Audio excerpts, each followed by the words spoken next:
It took a long time to come up. Did it? I hope they don't knock out our Wi-Fi.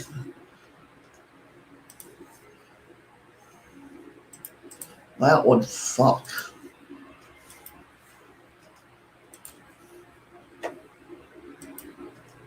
Hey, Kitten Girl, how are you?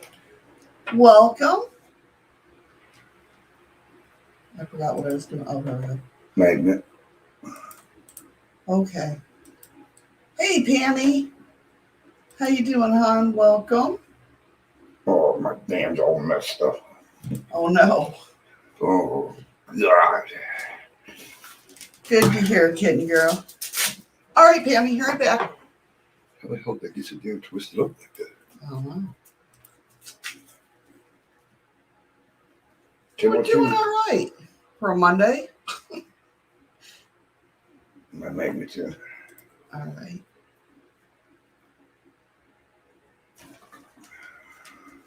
We're just getting everything set up. Sorry, I didn't realize Hey, Nicole, I got reading the articles that I'm talking about today, and all of a sudden Eddie's like, it's 10 o'clock. I'm like, oh shit. Good morning, everybody.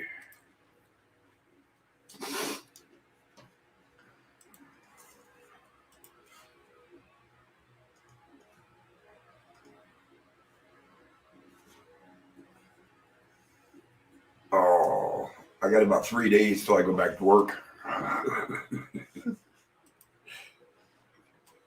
Yes, 3 days. All right, guys. So on today's show, we're talking about mirrors. Doing good, Sid. How you doing, Sid? Good morning. Lindsay, good morning. Nicole, Pammy, Kitten, Sid. Who did I miss? I missed somebody. No, I think I got them all. Okay. Oh, Lindsay. That's who I missed. I didn't see Lindsay come in. And she popped in right after Nicole. Oh, hi, Lindsay. You're sore. You're sore. What are you doing over there, Sid? He probably got shocked putting up a ceiling fan. Oh, that's right. He was putting up a ceiling fan.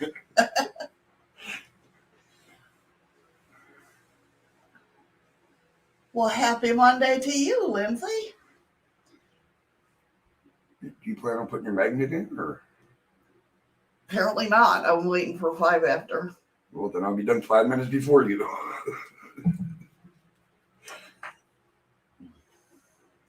How is everybody? Yeah, so today on the show, we're talking on the first half of the show, we're asking what your thoughts are on mirrors. We talk about the history of haunted mirrors. Some questions we'll be asking are why we think they're so haunted. Can they use to contact the other side? Can they trap spirits? And can they make a vortex? Then, of course, we're going to have the paranormal legend of the week, which is most haunted house hides the tale of a young girl who fell in love with the devil. Damn, Sid put up a gazebo yesterday. That's why I'm sore. No wonder you're sore. Hell yeah. So, as always, if you're listening on the podcast portion of this, I invite you to come on over to the live shows. Well, we invite you. I got to reword all this. We invite you to come on over to the live shows and jump in the conversation. Of course, we invite everybody to come on over. And as always, on the second half of the show, it's your turn to call in or click the link in chat, come up on the panel, and tell us your opinion on these stories. We never have a second half of a show. I know, because I always... Oh. Thank you so much for the ice creams, Sid. It never showed up on mine. They're not showing up on yours? Damn it, Tidy Labs. What the hell? I hear the sound. I hear it too. Oh my God, I have pictures of huge things came out of my dresser mirror. My brother brought in our house. Ah, yeah. See? Let me go ahead and get this party started. As soon as I find the intro, we'll be golden. Oh, there it is. Here we go. Watch your ears. So the week begins. Good Monday morning from Valdez, Alaska. Welcome to the Shadows of the Moons show. It is Monday morning, and we are live on YouTube, Facebook, dlive, Twitch, and Mixer under the same name. So come on in, join the fun, and get into the conversation. Just like always, Mondays are about Monday Musings, which is all about paranormal talk. We share stories from the internet and, of course, your stories live on air. Without further ado, let's get started. And now, coming to you live from Alaska, here's a woman that has been around many moons and has seen many shadows. Here is your host, Shadows of the Moon. Good morning, Patrick. Hey, Patrick, good morning. How are you? Yeah, I can't wait to see them pictures. Pammy says she's going to send you pictures. Awesome. I love it when people send me pictures. How is everybody? How are you? How was your weekend? Sorry we didn't go live Friday. It's been, I don't know, with that diesel and everything, they haven't ran it in a couple days, which is so freaking nice. I feel so much better with the construction going on in front. It took a toll on me Friday. Yes. How are you, Mr. Chaos? A little chaotic. A little chaotic? We both woke up really tired today. We went to bed at a normal time, right? Yeah, that's right around 10:30. Yeah. So I don't know what the hell's going on. Not enough coffee yet, I guess. She doesn't make enough for two of us. It's just her. I don't want to hear it because you tell me that my coffee tastes like rotar. Well, no, I didn't say it tastes like rotar. I said you could tar a road with it. Oh, my bad. So if you are new here and you're wondering what these magnets are all about, we have magnets on our foreheads. We did a story a couple weeks ago, well, almost a month ago now, right? Well, no, this is only day 21. It's 3 weeks, a little over, about 3 weeks ago. About how magnets can affect your, take the calcium buildup off your pineal gland, your third eye. So, being the people that we are, we decided we were going to try it. Why not? And see what happens. So the guy wore it 30 minutes for 30 days. And apparently the walls melted and he could see into the astral plane. So here we are. And of course, if you have any experiments that you'd like us to try that won't kill us or maim us. Or make us run naked. Yeah. We don't want that because we don't want to scare you guys away. Yeah, because we're getting old. There it is. Thank you, Patrick. Patrick, for the ice cream. That one popped up. That one popped up. Send them to shadowsofthemoon1@yahoo.com or shadowsofthemoons with an S at yahoo.com. All the descriptions and links are in all the description. All the links and everything are down below in the description. They should be. So anyway, how are you guys? I hope all is well with you. How much coffee is left out there? There might be I turned it off though, so it might be chilly. Apparently he's going to get his coffee. So yeah, today we're talking about mirrors. Hey, Skook. That's right. And Patrick, you should feel special. All you guys hopefully feel special in my chat. Yeah, it popped up. At least it didn't poop up, right?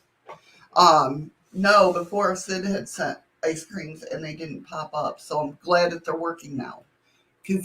But you guys are so used to how these streams go. Something breaks down somewhere in every single stream. Mirrors, Raymond Moody uses them. Yeah, I use them. I've used them for many years. Okay. I haven't, of course, scrying is a big part. Hey, Freaky Geek. Welcome. Hope you're doing well. Hello, Freaky. Hello, Scoops. Sorry, I was getting coffee. There wasn't enough good. Well, somewhat. Yeah. I've used black mirrors for scrying. It's the same, basically the same thing you do with either, what if you're scrying into your crystal ball or if you're scrying with water. It's the same concept. Basically, you relax at least what I do. And there are other methods for it, but the way I do it, what comes quicker for me is if I relax my eyes and like the outer layer will become like a gray fog. And then it'll go into pictures and everything. Yeah. But it's the same thing with a crystal ball, black mirror, water scrying, like I said. Good morning, Eli. Good morning, Eli. How are you? So, yeah, I was thinking, why not talk about... Well, Freaky Geek, you can make your own black mirror. It depends. I mean, there are black mirrors out there. It's a lot of people use obsidian stones for black mirrors, per se. Like I sell in my store obsidian scrying mirrors. But you can also cheat too, which I've always done. Hey, Joanne, how are you, hon? Welcome. There she is. Where I'm taking, you go and you buy a picture frame at the store, right? You take out the glass and you spray paint the back of it, like go over it a couple times, black. And once that's dry, you just put the picture frame back together and boom, you got yourself a black mirror. So, I mean, it can be easily done, See, I'm not a good seller when it comes to things. I'm like, that's why I don't work for Lowe's. Well, there's no Lowe's here anyway, but what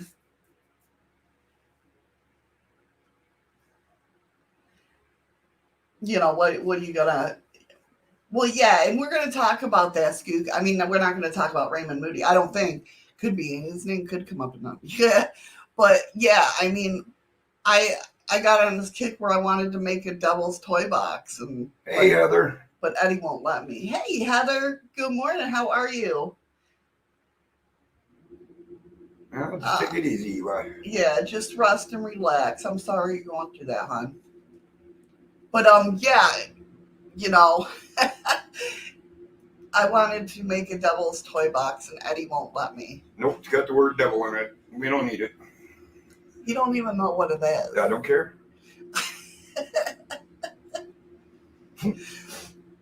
It's going to be a bummer, guys. I probably ain't going to be here for tomorrow's show. Yeah. I got to go start computer training. Yeah. So he's not going to be here for tomorrow. So, Freaky Geek, again, you're going to have to wait for his story. Why is it always on Tuesdays? We're doing good, Heather. Thank you so much for asking. Damn it, you're never going to get your story read. I didn't ask you that. See, Patrick, it don't sound good. Oh my God, Ron, thank you. Wow, Ron. Good morning. He knows how to make an entrance.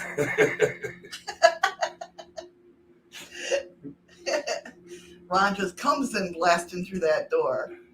How are you, Ron? Thank you so much for the resub. For 2 months. That's awesome. Thank you.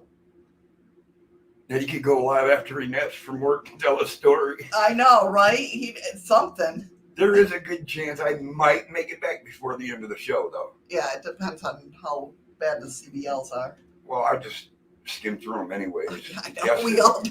Fake it until I make it, I don't care. I have Gemini's. I'm doing multi-things.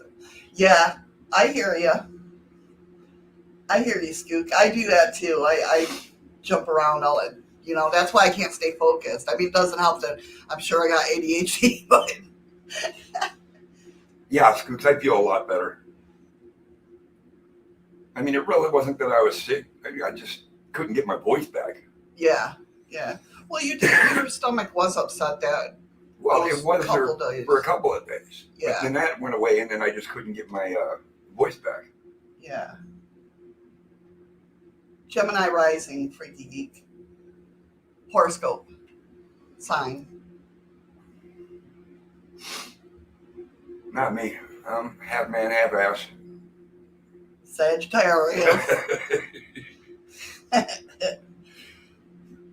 Libra. So I don't like conflict, which is very true. No, that's not always true. You're welcome, freaky geek. What does that mean? Wait a minute. The hell are you talking about? So I figured we'd go over the history of haunted mirrors, right? So mirrors are often thought of as haunted, disturbing, make the gazer uneasy. And I will say, in my first years of going down my path, and when like mirrors were brought up, because I love mirrors, not looking at myself, but I love mirrors, but they've always they give me the willies. I guess that's a good word for it. I'm not scared of them per se. It just gives you the heebie-jeebies. Yeah, so in the first years of my path. Oh no, Jill's brother's in the hospital. Oh well, prayers to him. Absolutely. Eli, prayers to him. Oh, you're hard-headed, Patrick. He's a ram. He's a Taurus. Or Skook's a Taurus. Yeah. Yeah, Patrick's an Aries. Yeah. Taurus is hard-headed too. You're right, Heather. Yeah. Some people do think they are poor. Yeah, Heather. I definitely like the one downstairs. I swear to God, that one is. It's very active. That's why we used to do a lot of ghost hunting down there. Yeah. Because of that. I swear to God, that's where Lindsay's a Leo. Oh, what'd you do? Ron's thanking you.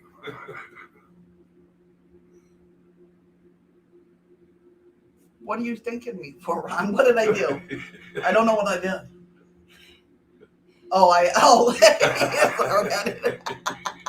We know. No. You're human? Well, freaky, you're the only one. See, that's why you're freaky. No, that's scary though, because he says, I think I'm human. Oh, yeah, that's true. But Patrick will tell you, I think that's where that cat came from, was that mirror. I'm telling you. Oh, the one that he's seen walking behind you? Yeah. It's like, we don't have animals here. No, we're not allowed. We live in a hotel. But yeah, that mirror downstairs. And since we had our staffs covering it. And then when we did ghost hunting, we took them off and everything. And it definitely seemed to get more active in the room. Even my coworker was like, he'd sit there and be like, you took the staffs off, didn't you? Because he'll hear knocks on the doors or doors opening and closing, and there's like nobody around. And the door opening and closing, mind you, was in our room. Yes, Heather. They did, because when they would cover the doors and cover the doors, cover the mirrors and open the window, yep. So their spirit would fly out and wouldn't get trapped in the mirror. Freaky Geek says he's a featherless chicken. Okay. That works too. We allow them here. We allow everybody here. Absolutely. So like I said, when I first started my path and we were, first discovering, what kind of stuff to do and that, scrying made me very uneasy. It don't really anymore, but it used to. But you kind of figured that, Freaky. He's not the kind of chicken you consume. Oh, okay. Thanks for letting us know. We would have came after you. Yeah, Patrick, that was the room we were staying in downstairs. Yeah. Yep.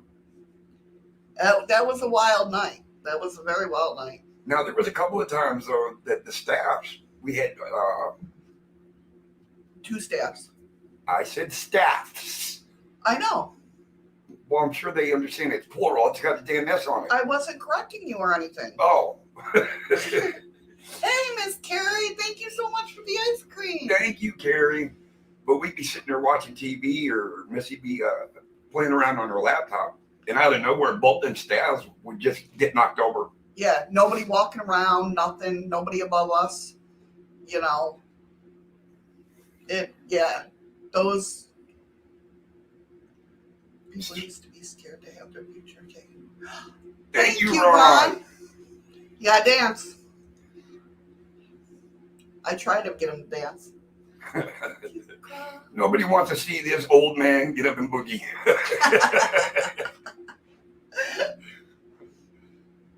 Had the picture taken. They thought, yes, it took their souls. You're exactly right, Heather. True enough. Yes. That's why the Amish don't like to have their picture taken. They think it's evil. The Amish think everything's evil. Well, yeah. Well, everything that scared them, they thought was Well, evil. I think they're starting to realize too. They're not as much above the law as they think they are. I'm starting to read about more DUIs and horse and buggy by Amish people. Yeah, I know. My arms get too. I know. And that happens Hi, after Lisa. you get older. Hey, Lisa. So mirrors are often thought of as haunted, disturbing, and make the gazer uneasy. Why are mirrors surrounded by superstition and haunted tales, and what is the history behind the looking glass? The ancient Romans believed that mirrors or any reflective surface was the reflection of the human soul, and they must not be misused or something terrible could happen and the soul could be lost. Many cultures all around the world feel that mirrors are portals to the other worlds, predictors for the future, and windows to the afterlife. Some cultures believe that mirrors can watch you as you watch them, a sort of two-way viewing screen to other dimensions. There is a century-old practice of covering the mirrors in a house when loved one is dying, and the superstition goes it's due to the fact that you might see death or the devil himself in the reflection coming to gather the soul of the departed. That's cool, Nicole. Whatever he's doing, just let him know that we say hi. Definitely. And as a superstition, and in the same vein, some say the dead get confused and pass into the mirror instead of the realm where they're intended to go after death. See, I didn't know about that. That's, yes, Carrie, like scrying. So, now I knew about the whole death thing, but I didn't know that they thought you could catch a glimpse of death, the Grim Reaper. Yeah. Or the devil coming to get, wow. No, Nicole, nobody's getting up and going boogie woogie. Yes, make sure Andy has clothes on, please. Scoot's got a new video up. Oh, I will definitely check it out, Scoot. Definitely. Covering the mirror helps them pass with ease. The Victorians used heavy black cloth on all mirrors in the homes of newly deceased, as their fear and belief in spiritualism was strong, and their belief was the afterlife and the protection of the relatives even stronger. Victorians were obsessed with the spiritual movements in investigation into spirits and seances communicating with the dead. From their interest came parlor and mirror games that even exist today. Felt like I had a sneeze. Like chanting Bloody Mary into a mirror 3 times to see if she will show, or lighting a candle and watching your future husband show his face behind you. That was a big thing back in the day. Or you could communicate with your loved ones. They would set up rooms with big-ass mirrors in them. You said future husband. I thought it was always your past husband. No, you already know your past husband. What hell? No, that you would see his face. You mean past as in deceased? Yeah. Right, yeah. Well, they I would didn't have say X. Well, that's what So they used to have the big ass mirrors, and they'd have a room that was like covered in velvet black cloth, and you would go in and stare at this mirror. Mirrors proved endless amusement and still do in Halloween and children's slumber parties. Mirrors made an early conception with silver as a backing to them, which made them turn black over time as silver oxidized. Due to this process, the mirror took an otherworldly appearance, allowing the human eye to matrix shapes in the oxidation patterns that would form on the glass. And that's what you have to be careful of too, is the old mirrors. And you know what, the globe mirrors. I used to love them. Exactly right, Patrick. And they would open the windows so the soul could actually escape. Yep. The circle mirrors. Yeah, the old Victorian mirror. Oh, I love those mirrors. Now, you brought up Bloody Mary. Yeah. And now, guys, I brought this up. Thank you for the ice cream scoop. I brought this up to Shadows before. I said, could you imagine being on a house of mirrors, going right to the center of it and doing Bloody Mary? Yeah, now that would be creepy. That would be creepy. And that's kind of like the House of Mirrors is kind of like the devil's their toy box. That's why we're not getting it. Well, it's not a huge per se. It doesn't matter how big it is. He just won't let me do it. Oh, yeah, Carrie. I love those mirrors, the old Victorian. Oh, God, they're so gorgeous. And they're heavy too, though. Yeah, they're very heavy. But that's one thing you got to be careful when you're going ghost hunting and stuff, and you see one of those old Victorian, because of the oxidation. I mean, yeah, there's time. My aunt had one. My aunt did. And she had one, and there was like some creepy ass oxidation going on in there that looked like. But it looks like there's a shadow in it. Yeah, yeah. So you'd be laying, like she'd let me sleep in her bed at night while she was still up and everything, and I'd be there laying there like. I remember being a little girl being like, what the hell is that in the mirror? But the story of Bloody Mary is just a wise tale, not a true story. It actually, Patrick, stems back to Queen Elizabeth and her sister. Myrtle's Plantation. Yes, that's in the story too. Let me figure out where the hell I was. She can't even figure out where she is. I know. I mean, I know I'm in Alaska. Mirrors also fog and blotch as steam creates a layer of condensation. That's my biggest fear about mirrors. Is when they start fogging over? When they fog over, I'm scared there's going to be writing on it. Do you know? Look at that window down the hall. Yeah. When Alex that helped me. Yeah, our co-workers, we were messing with him. And he comes down, he knocks on the door, and he asks, and I said, no, we haven't even left the room. He was doing steaming carpets. And he goes, come down here for a minute. So we go down there, and he opens the door, and he says, look at the windows. What do you see? And I couldn't see anything. So he walks closer, and he says, look. And it says, help me. And it was wrote with a finger. And he swore to God it was not on there the whole time he was in the room. He don't play tricks like that. He thought we were messing with him. Yeah, but he had left to go get clean water for the steam cleaner, and he came back, and there it was on the window. It said, help me. Yeah, so he was a little freaked out.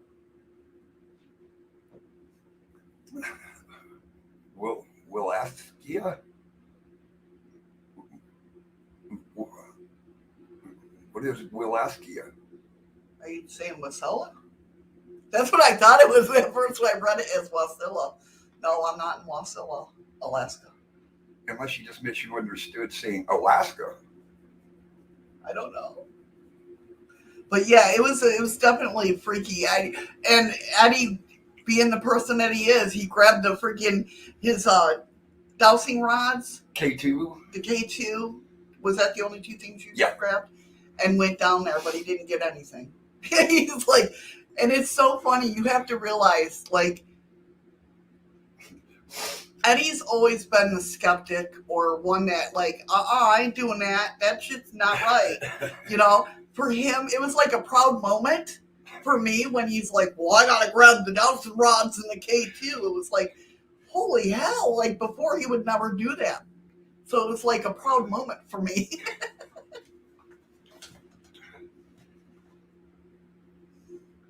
Damn, Andy. Damn it. Shh, don't say anything. Cole's in the room. talk about forking. Oh. How you doing, Andy? All right. He's not my manslave.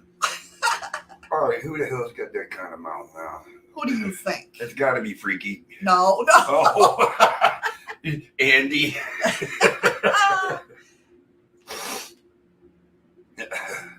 Yeah, exactly, Patrick. Yeah, they're not made of silver anymore. But yeah, definitely different mirrors today than what it was. That's why I love those old Victorian mirrors, though. So one of the most famous mirrors in the world is a large mirror that hangs at the Myrtles Plantation in Louisiana, said to be the most haunted place in America. Many guests report seeing apparitions and ghostly faces within the mirror. The story is that the plantation worker murdered a family in a house, trapping their reflection in the mirror at the time of the murders. Some say they hear cries for help coming from the mirror itself. Of course, another famous mirror is reported to be haunted, Bela Lugosi's mirror. He was he was the original Dracula in 1930s.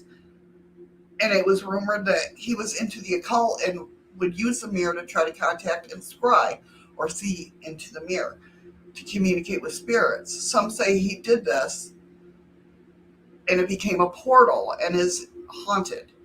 The mirror was later in a room after Lugosi's death, and in this room a murder took place.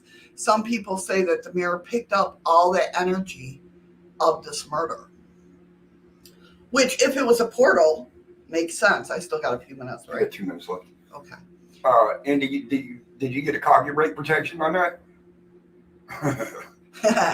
Yes, you're right, Heather. Zach Bagans does have the mirror in his museum. You know one thing, though, that Zach Bagans, his show, every place he goes to, all you hear him say is, "This has got to be the most haunted place we've ever investigated." And he says it at every single one. Okay, so, A mirror in my haunted house. all right, Pam, y'all look at them. Many psychologists say that mirrors work on a psychological roots and disturb us because it's hard to see and interpret our own image, our sense of self, matrixing or identifying shapes that aren't there, so the brain has some tangible form to view with nothingness.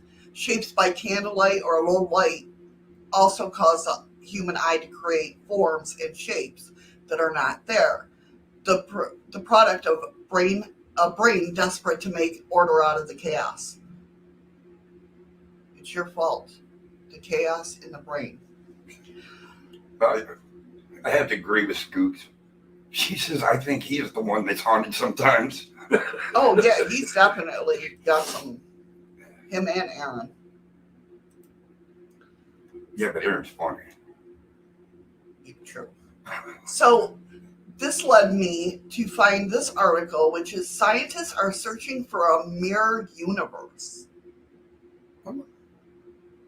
Which is really pretty freaking cool. Why wouldn't it be? I mean, if Mars was identical to Earth before it dried up, I mean, there's a mirrored planet right there. So at Oak Orchard National Laboratory in eastern Tennessee, physicist Leah Brossard is trying to open a portal to a parallel universe. Yeah, definitely, Heather, I agree. Oh my God, Andy. She calls it oscillation that would lead her to mirror matter. But the idea is fundamentally the same. In the series of experiments she plans to run at Oak Ridge this summer, this was in June of 2019.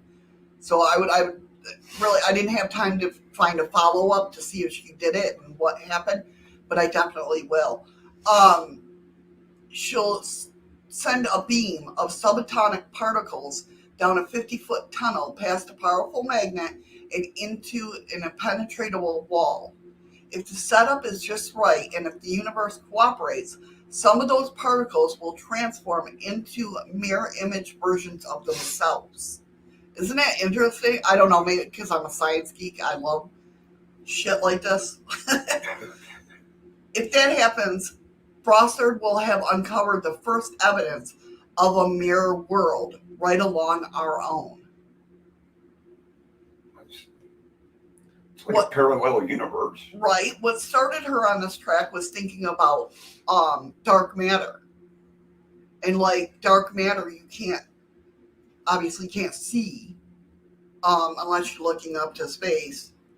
But dark matter is all around us anyway. Yeah. So she was trying to think of how to see dark matter like in a mirror, because it would be hard because you only see that one section.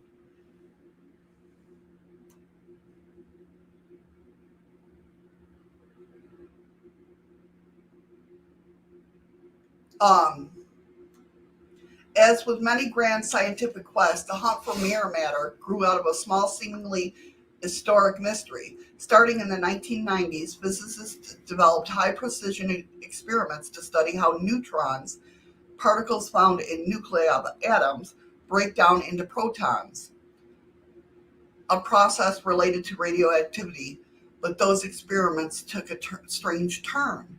Researchers found out that neutrons created in particle beams similar to the one Brossard will use lasted 14 minutes and 48 seconds on average before decaying into protons. Hurry back, Scoops. Hurry back, Scoop. I remember the name, Patrick, the movie The Mist. Yes. But neutrons stored in a laboratory bottle seem to break down a bit faster in 14 minutes and 38 seconds, so 10 seconds quicker. 10 seconds might not sound like a lot, but the actual difference should be 0.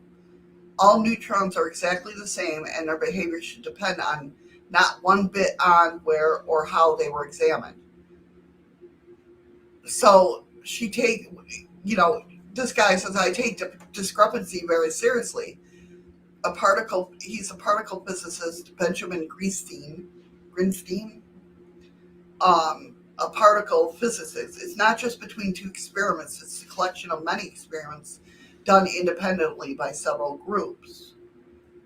So it's going to be interesting on what they find, because they're going to go into the mirror, shoot and see if the neurons or neutrons change in there, if it's different in there. And if they prove it's different in there, then guess what?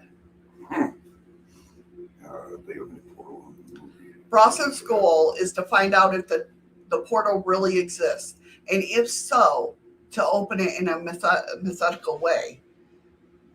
That's where her neutron beam and impenetrable wall comes into play. Oak Ridge has an 85 megawatt nuclear reactor that can shoot out billions of neutrons on demand. So getting raw material to work with it's not an issue.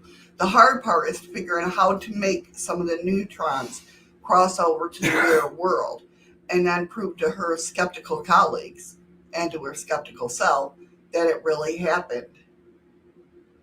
So it's definitely very interesting to me. And if you want to read more, I got it linked down in the description. I'm done, right? I started getting a little bit of headache. That's what made me think of it. You know what I like about this group of people? Huh? They're all very knowledgeable. Yeah. Oh, yeah, definitely. And it's like if they don't know, they won't vaguely, they do. Right, yeah, definitely. Okay, there we go. So, I mean, it's pretty cool. I would love it. I definitely want to look this up in, thank you for the follow. I'll thank you too, even though I can't see it. The Prince. Hopefully I said that right. That was crazy when Zach and gang opened up the portal between Winchester House and Bobby and Megan. That was crazy. That was a crazy night. I remember watching that episode. That was just insane. That was with Debbie and Mark. Yep. That was very crazy. So I definitely want to follow up with this article to figure out, to see if they actually got it done. So, or if anybody searches it, let me know. if you can find some pictures of Switzerland, they opened up a portal and looked like a demon coming through. And Patrick said he's seen it. Unless He might be talking about the portal between. Yeah. That sounds familiar, Ron. It might be in some of the pictures that I've seen of like the astral world or something. I don't know. And he says, except me, Eddie, even Nicole has come to the conclusion I'm full of shit. Good shit, bad shit, and okay shit. But it's all shit between my ears. So I came upon this article and I thought it was interesting. Did any of you guys lucid dream? What? Do you lucid dream? Oh, I thought you said lose. I was going to say, I can't remember, and how the hell am I going to lose them? No, lucid dreaming is where you're in control of your dreams. Like, I lucid dream because I wake myself. That's why I get the headaches. I wake myself up out of dreams all the time. I have no idea. Whether I'm lucid in the dream, I can't remember. But here's an experiment if you're interested. And the link is down below also. So, the mirror experiment. So, since mirrors present an interesting puzzle in lucid dreams because their main property in real life, reflection, is driven by the laws of physics. Yet, these laws are entirely moot in dreams, which is true. Physics don't, we get some fucked up dreams. Like the other day, I dreamt about, like, I woke up out of that dream, still sleeping, but knowing that I was tripping in that dream. I remember saying it to myself. I was still sleeping, but it was like I just woke up from that dream, still sleeping, going to myself, I was tripping in that dream because I had a dream like Teletubbies, and I never like dream in cartoon or anything like that. Usually my dreams are straightforward. Some people have like they can go to cartoon worlds and stuff like that. I've never done that. Well, I have. Yeah? Yeah. I've never ever done that. No. So when I had that dream, it was like I knew I'm on acid. Yeah, I know. I was on acid and tripping in that dream. It's not a tune. Oh, okay, Patrick. So here's an experiment. No, it's not a tune. You're right. It's not a cartoon per se, but like even a child's show. I've never dreamed like that. She was dreaming this morning. She woke up and thought I was still sleeping right there. I did. I thought he was still sleeping. I looked over and I thought I saw his legs. Welcome back, and then it scared me because he opened up the door and said, "Good morning, Holly," and I was just like standing there like, who the hell's opening up that door? But so here's an experiment if you want to try. If not, no worries. I just thought it would be cool to bring it up. So, in fact, the only reason things do follow the laws of cause and effect in a dream is because we expect them to. Physical laws drive our entire consciousness experience, and we carry it with us, both consciously and unconsciously, into the dream world. Every normal construct in the dream world, cars, house, human beings, bicycle, swimming pool, trees, dogs, clothing, has been drawn from your waking experiment. Well, experience, yes. If you were blue and lived on Titan, then you would no doubt dream of blue aliens and green skies every single night. Because that would be your norm. Pammy says she's got pictures into the woods, beings peeping through of colors and look like Teletubbies. I'll send them to you. Yeah, definitely. Go ahead. I would love to see them. So your dreams are heavily based on your memories and expectation. And this creates an interesting conundrum which can explore the dream mirrors. So let's combine the ability of dream object to function independently with your unconscious expectations and what you look like in a dream. Like, has anybody looked at a mirror in a dream? And that's what this is talking about. The experience enables you to literally look at your unconscious in the face. That things I think I'd freak the fuck out. You think so? I mean, people have done this. And this one person, so it says the mirror experiment is simple enough. The next time you become lucid in a dream, increase your level of awareness as much as you can, then seek out a mirror and look into it. What do you see? Do you relate to the person in the mirror? Do they move the same time you move? Do you notice anything unusual about them? The result you can find can sometimes be scary and alarming. Now, this one person... Hold on a second. Okay, what? You take a breath. Sorry. I'm trying to get to the second half of the show. I think the names that, because he says I prefer the adult Teletubbies, Takey Wakey, Ron says, never heard of them, Andy, because I'm pretty sure they sound like porn. Yeah. Yeah, they are on Adult Channel after midnight, Ron. Yeah, exactly. We know how you think, Andy. You can't hide from us. As soon as I started reading the names, I'm like, that's porn. Who called the kids show Takey Wanky? Yes, the vacuum cleaner was poo-poo. Yes. Hey, Sammy. How you doing, hon? So the results, here's a lucid dream expert from the very first time I tried this experiment some years ago. Not me, the person writing it. I turned to face a mirror at the front door to see what I look like. It looks like me, but older, with messy hair and scary eyes. As if she reads my mind, the reflection starts to age rapidly, and I get older and older. It's like the scene from the original Time Machine movie. I sort of stop motion effect. So she's seeing herself get older and older in the mirror, which are unconscious, I'm sure, is very old. Well, yeah. Especially if you're reborn, Yeah. My skin wrinkles and my hair goes gray, and I'm haggard. I'm an old lady with my mouth wide open.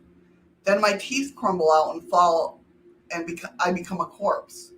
I just sped through my entire life. Man, that was ugly. Just wondering, the time portal? Could be. Gotta love autocorrect, don't you? Yeah, especially when you don't realize it until after you send it. Yeah. It's like, man, these people are going to think I'm retarded. Right? So they tried it again, and they said, I looked in the mirror, and my left eye is massive and bulbous, at least 5 times bigger than it should be, and popping out of my head. I'm not surprised, though, and I poke it to see if I can dislodge the thing that's causing scratchiness. Then it suddenly hits me that my eye should not be this big. I become lucid and get out of there fast. I don't want to see the giant eye anymore. Welcome back, Miss Kittens. Miss Kitten. Mrs. Kitten. One of them damn names. Hey, kitten. Welcome back. Lindsay says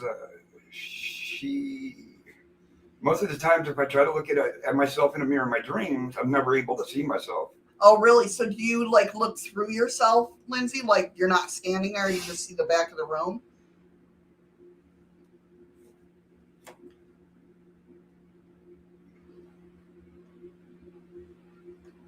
That's interesting. That's very interesting. See, it would be what? I'm sorry. No, I just got lost in my own brain here for a minute. Okay. Welcome back, Eli. But yeah, I mean, it would be an interesting experiment. I don't think I'm lucid enough. I can lucid dream that much. She just commented back to you asking her about. Yes, it's like I'm not there. My brain will distract me from looking. Yeah, I think you have to be really.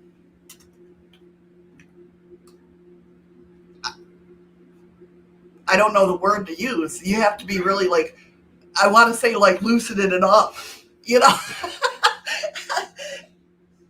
But see, that's what I hate though. I might remember 1 out of 100 dreams. And you say, I talk in my sleep a lot. All the time. But I never remember anything. I think probably because it's mundane stuff. You're either cooking or eating. I mean, that's usually... That's usually what it is. Yeah, you're not conscious or lucid enough. Yeah. I think that's how I want to think that's how it works, Lindsay, but I'm not sure. You know what I mean? I don't know how it works. Like with my dreams, now that used to be a root of my depression, was because I couldn't get to that third stage. For the longest time, I never dreamt. And if I did, obviously I don't remember. But that's why my doctor was like, you don't get to that third stage of sleep. Well, being, back in the day when I was a single parent. So I didn't, I was always conscious about the world around me. You were focused in on hearing the kids. Right. Or noises that weren't supposed to be there, but once a month I would crash out. And like, even now when I have dreams, if, I'll have to go to bed and have a normal dream and wake up, right? That's what she's talking about, Heather. She hasn't been able to hit that third stage of sleep. Yeah. So it prevents her from going into dreams. Right. Sammy says the dreams that she remembers will come true. It'll keep playing over and over in her head again until it happens. Until it happens. That's wild, Sammy. Actually, I mean, you could be either having premonitions, or because you keep dreaming it, you're manifesting it in your dream, in your sleep. That would be interesting to study. Wow. That would spook me out, Andy. And he says, I keep thinking I have waking lucid dreams, but every time I go there, I usually get slapped or kneed in another, and still wear the handprint the next day. Wow. Yeah, Lindsay. Yeah, I can understand that. She don't get to REM sleep because of her pain. Yeah. But I would crash out like once a month. I would crash out and just dream, and it felt so good. I can't even. That was like my euphoria. Do you know what I mean? Right. So I would fall out of a dream or wake up from a dream and go right back into a dream. And it was like... I've had a dream before where I dreamt that I was dreaming. If that makes any sense. Yeah, that's kind of how I felt the other day when I woke up and said, man, I was tripping in that dream. Like I knew, but yet I was still asleep. It wasn't like I was consciously telling myself. I was unconsciously telling myself. I dream a lot. I usually remember, but I don't remember it. Just the people in it.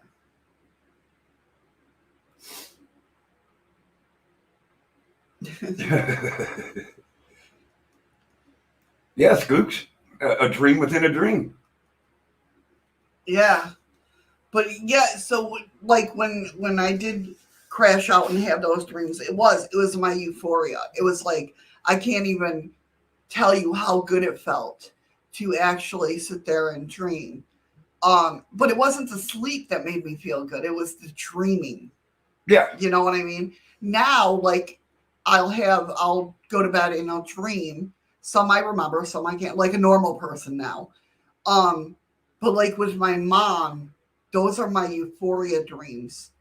Because I'm hanging out, there's no kids, there's no physical elements, in the way of us hanging. We're hanging out with like friends instead of mother-daughter. So I really believe she comes to me in my dreams. That's how. I don't have them all the time. I believe that. Sammy says she read this thing that some people don't dream. I used to be like that. That's because they're not hitting that REM state of sleep. Yep. So their mind is still consciously thinking. Yeah. They won't let it shut down enough to go to sleep. Right. Like I found out last night about the whole trazodone thing. Yeah. They tricked me. They tricked me. I thought trazodone was to help me sleep, and it was to block the euphoric neurons from being sucked back into me. Right. Yeah, Heather or Nicole, it's like you're a game and you're controlling it. Yeah. That's lucid dreaming. If you can control any part of your dream while you're in that dream, then that's lucid dreaming. You just got to get better and better at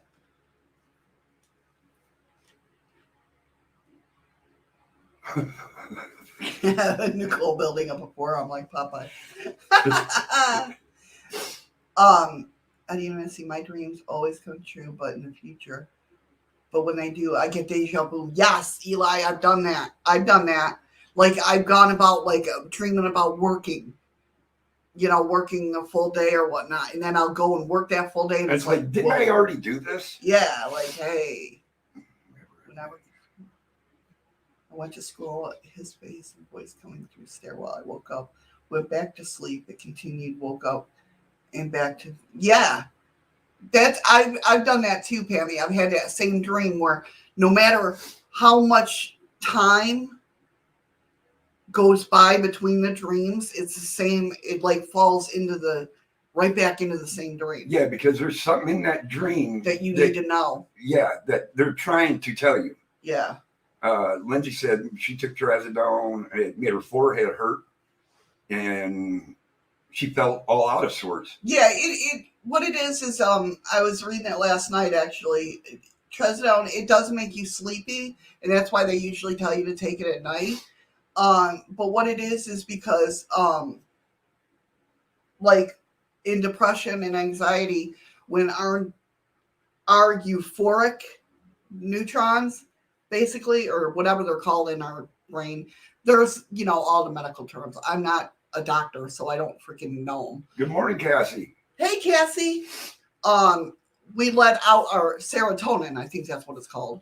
Oh. Does that sound right? I don't know. Do I look like a doctor? I just play one on TV. Instead of staying out there where it's supposed to, like our body sucks them back in. It almost sounded like you said our body fucks them back in. Well, they could do that too. I don't know. I'm not a doctor. Yeah. So therefore, I just saw a bright light, and I'm trying to figure out if I just reflected it off the remotes, but I'm not seeing anything. That was weird. I saw a bright light right here.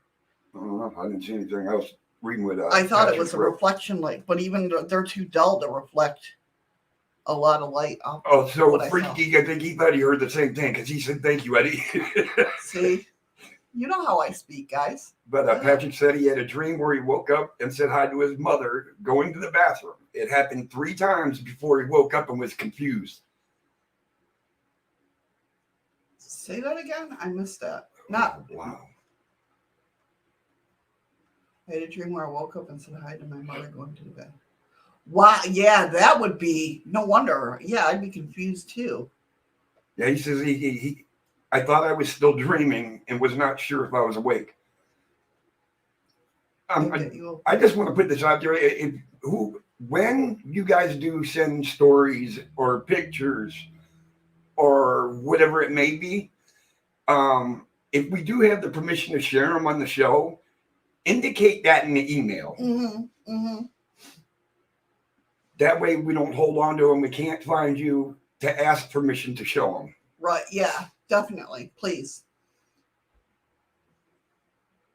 So, if you guys do end up trying this experiment of trying to see your subconscious in a mirror when you're dreaming and that, let me know how it goes. I'm going to try. I don't know. I'm not very, I lucid dream to where I wake myself up. Why I do that, I don't know. I don't think my body's like used to fully dreaming yet all the time. Right.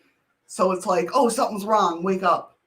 But yeah, if you guys do end up doing this, let me know and let me know how it goes, or let us know. She's never going to get the we or us part in this. No, I know. I'm sorry. I've only been doing it with her for about a month now. And keep a dream journal. It's always good to keep a dream journal anyway. I can't remember my dreams, so. But each one of my pages will be blank. Well, yeah, you only write them when you remember them. Well, like I said, all my pages will be blank. So here's another example from this person's dreams journal. The door to my bedroom is closed, so I tell myself there will be a field on the other side of it. But when I open the door, I just see the hallway. as I annoyingly suspected.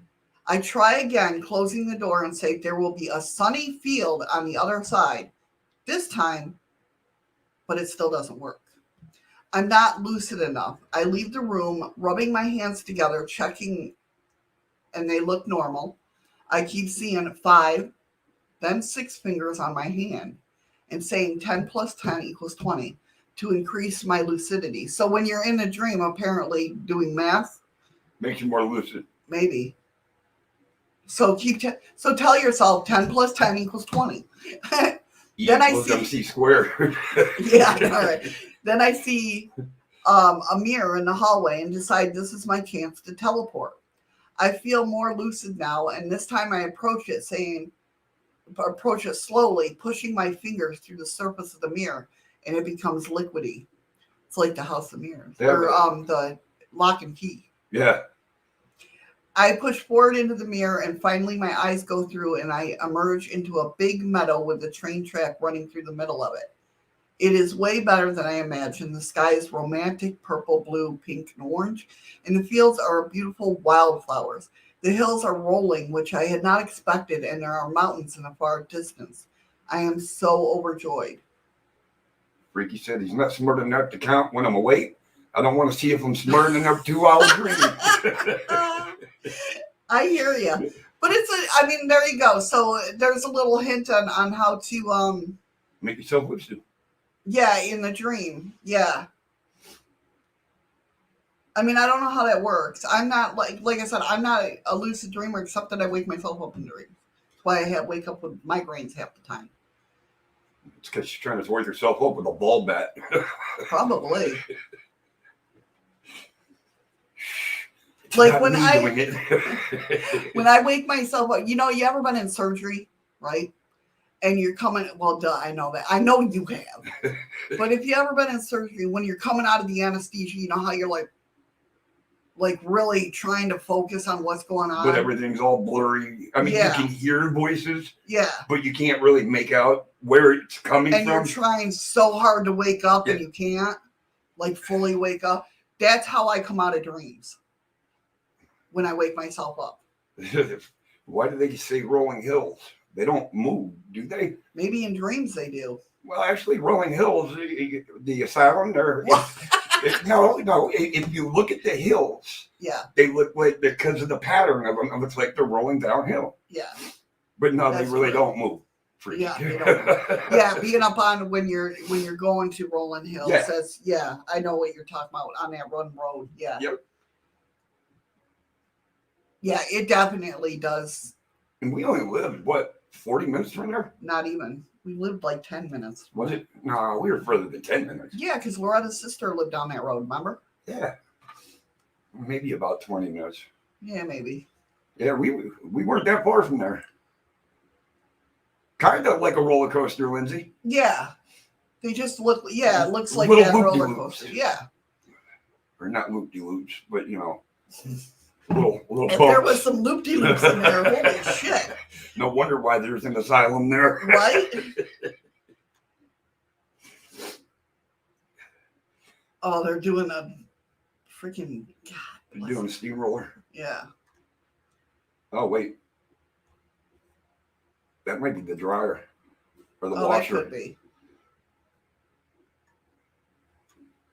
So do you think you can open up portals through a mirror? I feel like... Well, Freaky DA's always cold in the damn hospital anyways. Yeah. Well, they have to. Well, yeah, it's supposed to keep the germs down. Yeah. That reminds me of something when I had my appendix out, the nurse was asking if I had a great time shopping. Apparently I was dreaming. And talking in my sleep. That's funny. That's funny because I've gone in, now I've had numerous surgeries. I've had my gallbladder out, my appendix out, my tonsils out, your my leg operated on. I've had 3 C-sections, well, I wasn't out for them. But, so I just remember like with my gallbladder, I had a super hot anesthesiologist. And I remember laying there going, don't say anything about Todd. Don't say anything about Todd. Because I was scared that because I talk in my sleep, and I know I do. Well, that's like when I was 16, and I was going in for my first surgery because I broke my femur bone. And they come in to give you 2 shots.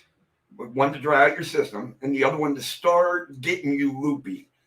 Well, imagine you're 16 years old, never cussed in front of your parents. They're wheeling me down the hallway, and my father told me, he says, you're lucky I didn't smack you in the mouth. He says, but I knew you weren't there. Right. He says, I looked up and said, my mouth feels as dry as the fucking Sahara Desert. It's funny, yeah. Yeah, Cassie, it's scary, you know? You're like, what am I going to talk about? Like, yeah, the only thing they give you when you first come out of surgery, though, is ice chips. That's all I ever got until I came completely out of the anesthesia. Lindsay, I was asking for lunch, no lie. I believe it. Yeah, he was asking for pizza. A lot of people do, though. When they come out of surgery, they're like so hungry. Yeah. You know?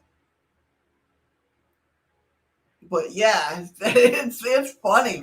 I can't imagine being an anesthesiologist because the shit people say. I don't know how they do it. They probably sit there and laugh their asses off after the surgery, and they go up to their room, in the break room, and sit there and talk about how dumb you sounded. Probably. I can't, yeah. But you got to give them props, though, because they're not paid to knock you out. They're paid to keep you alive. Yeah. Oh, no doubt. Well, I told you the story. Yeah, they're used to it. Yeah, oh, exactly, absolutely. Cassie. But it's just that feeling of like, fuck, don't talk in your sleep. Well, what scared me is I never met my surgeon before the surgery. Oh, that's right. Yeah. And now I go in and I have my surgery done. And after I finally wake up from the anesthesia, and my surgeon comes in the room. Now, mind you, he needs a step stool to get up high enough to do the surgery on my leg. So he puts his hand on my leg. Now, at this point, I notice he's got 2 fingers missing. And I looked at him and I said, he says, oh, they're in your leg. He says, I said, what, they're what? See, Heather broke her femur too. Oh, yeah. They did same just ice chips before and after surgery. I wasn't even allowed to have them before surgery. I was so thirsty, not hungry. I think I was a little of both. They don't have a mirror in the room. Yeah, you know what, Patrick? The thing of it is, it's so funny because, well, the last 2 C-sections I couldn't watch because I got older and I got grossed out. Yeah, I got grossed out. But my first C-section, when my oldest daughter was born, I watched the whole thing through the light that they use. The stainless steel part of it. Yeah, I watched the whole thing. Lee watched the whole thing he peeked over the curtain, of course. But I watched the whole thing. I tried to with the other kids. I kept looking up the light, but I'd get grossed out.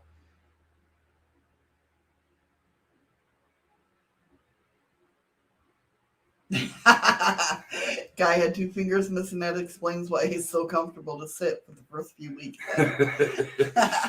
Well, luckily I had to find out he lost him in a drill press accident trying to work his way through medical school. I did with my first was an emergency C-section. What it is my ex-husband is short with a big head. Yes. And all the kids got the big head. So you just copied what? Are you talking about Elias Alonso as your new stream boss? That's the only thing I can think of. I don't know. But with my first child, no, Taylor, I had an emergency C-section. Now with Ryan, they asked me if I wanted to try to go natural. Then I knew it was Lee's kid, so I was like, no, he's gonna have a big head. No, but no, I just felt going through when you have a C-section and then you go to try to have a natural birth. I know you don't know. I know you're looking at me like I don't freaking know. They give you a checklist to go down, and I was going through the checklist, and something just told me, no, don't try it. Don't try it. Heather, I snapped my femur bone like right in the middle. And when it happened, I guess the shock made me stand up. And right where the main artery wraps around your femur, my femur split apart and slid just like that. It looked like I had two femur bones. I laid in traction for 3.5 weeks. And every day they would add like a few ounces of weights on the end of a string to pull my bone back apart. The day of my surgery, they're getting ready to wheel me out to the OR, and that string let loose and my leg came down and slammed on the bed. I couldn't imagine. But luckily, I mean, it didn't hurt because I was already getting started loopy. But what they were worried about is that the bones would have slid back again. Yeah. But they never shifted. See, Skook, with mine, the reason I went is because I have a vitamin D deficiency and a vitamin C deficiency. And vitamin B. My bones are very brittle, especially when I'm pregnant. All right, Patrick, hurry back. Being the case, I get teased about this from my kids, from Eddie, from my ex-husband, because when I was pregnant with Danielle, Yuri, that comes in here, I sneezed and broke my tailbone. Oh, I give her so much hell about that. So, I mean, that's how brittle. So, with my pelvic bones, there's just no way. I guess I didn't. I guess I only swore the one time. And that's when I told my dad my mouth felt as red as a fucking Sahara Desert. That's funny. That's funny. I don't think I ever swore. I mean, I could have. If I did, my parents never told me. But Heather, my femur bone, after they stretched it back apart, my right leg was 2 inches longer than my left leg. And they had a rod that went from my hip to my knee so they could line the bone back up and put it back together. Are you trying to break something? No, I'm not, Andy. She is not pregnant, Andy. God bless America. He's willing it. He's going to manifest it, and I'm going to be pissed. And I'm going to call him Papa if he manifests it. As I'm saying that, I'm like, well, how would that work? It didn't break through the skin, but I had an inner bleeding. Hemoglobin went down to half. Oh. Wow. Damn, that's scary. See, by my third C-section, because Danielle was my birthday baby. She was born October 17th. My birthday's October 18th. I got lucky because I wanted to go home. I go in there and I'm like, right after the surgery, I'm like, can I go home? You know, I hate being in hospitals. And so my doctor came in the next day and he's like, oh, Melissa, I hear you want to go home. And I'm like, yeah. And he's like, does this have to do with your smoking? Like, a little bit. And then he looked over on the whiteboard and saw that my kids had wrote happy birthday. He goes, oh, it's today your birthday? And I said, yes. And he's like, well, he goes, let me go talk to the baby doctor. He goes, but I think she's cleared. He goes, this is your third C-section. You know what it's like. Go home and be with your family. I'm like, yeah, I'm getting out of here and fucking going and have a cigarette. Well, they came in my room after my surgery, obviously. They came in my room and they were fitting me for a walking brace so my bone would go back together. And he's taking measurements on my left leg. And I'm like, what are you doing? He's like, we're fitting you for a walking brace. I said, you can't measure my left leg. I said, my right leg's longer. He goes, no, your legs are the same size. I said, no, it's not. I said, put my ankles together. So he took my ankles and he says, oh my God, it is longer. Like my damn leg, I went through the surgery. I know it's longer. I have a very high tolerance for pain, Skook, especially when it comes to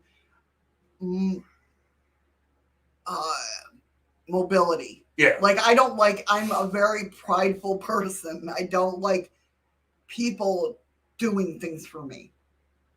So when it comes to like my breaking my leg or my C-section, my C-sections, I didn't like being where I couldn't help myself because I'm like I said, I'm a very prideful person. So it's like when I just, whether I'm hurting or not, I'm going to do whatever I can, you know. My hips, you want to explain my hips? Oh, no, that's just disgusting. Thank you. I love you too. She can just be walking along and boop, there goes her hip. It's out of place. Now she's walking like a crippled duck. I love you too. or how you have to pop my spine in back into God, place. no. See, my spine, like I most people's spines, it's hard. When mine snaps out of joint, it goes sideways. Like my whole rib cage and spine tilts. Yeah. So every once in a while, and I can notice it because I have a hard time breathing. My upper back's in pain, and I feel like I need to run around with like a chicken with its head cut off, trying to pop it back into place. And nothing I do works. So I'm supposed to be in physical therapy for like ever. So every once in a while, Eddie has to put it back in place. It's nasty as hell. To me, it feels good because it feels like it goes click, click, click, click, click, click, click. To him, it's just. Yep. Yeah, the first time that they had me walking after my first surgery and that. I am one of the worst patients, Andy. I made it from my bed to my door, and that was it. I couldn't make it no further. I couldn't even make it. They actually had to put me in a wheelchair and push me 5 feet so I could get back into bed. Yeah. Well, then again, at that point, I think I was already in a hospital bed for over a month without walking. Right.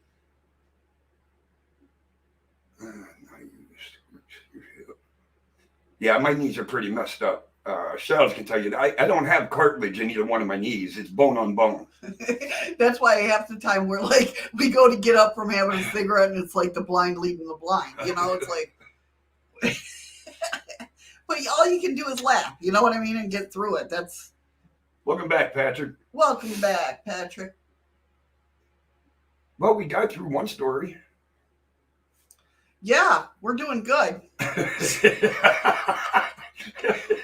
I'm trying to figure out how we went from mirrors to surgeries. Well, lucid dreaming and that, well, yeah. That slipped in there. So, I like lost. Okay. I'm lost. I'm lost too. All right. Excuse me. So there's an instance going throughout history of paranormal activity. Just getting ready to start talking about it now, Patrick. We waited for you to come back to start the second story. See? We knew. There are instances throughout history of paranormal activity gravitated towards mirrors, which takes various forms. One of the most common types of experiences are figures, shadows, apparitions, and entities other than the person in the room, appearing in a mirror or sometimes even passing through. And I wonder if that's why I don't like mirrors. Like, I know I'm going to see something if I keep staring into one. A normal mirror, like a normal brushing the hair or whatnot. About the only thing I see is myself. There are many reports of this happening, such as the cases one commentator named Destiny Globitz on the site of Quora, who says she has a spiritual advisor and explains one of her cases. One of my cases, a young woman loved mirrors. She would go to the yard sales, estate sales for unusual mirrors. That would be me. Yeah. One day, she found an old, beautiful mirror from ceiling to floor.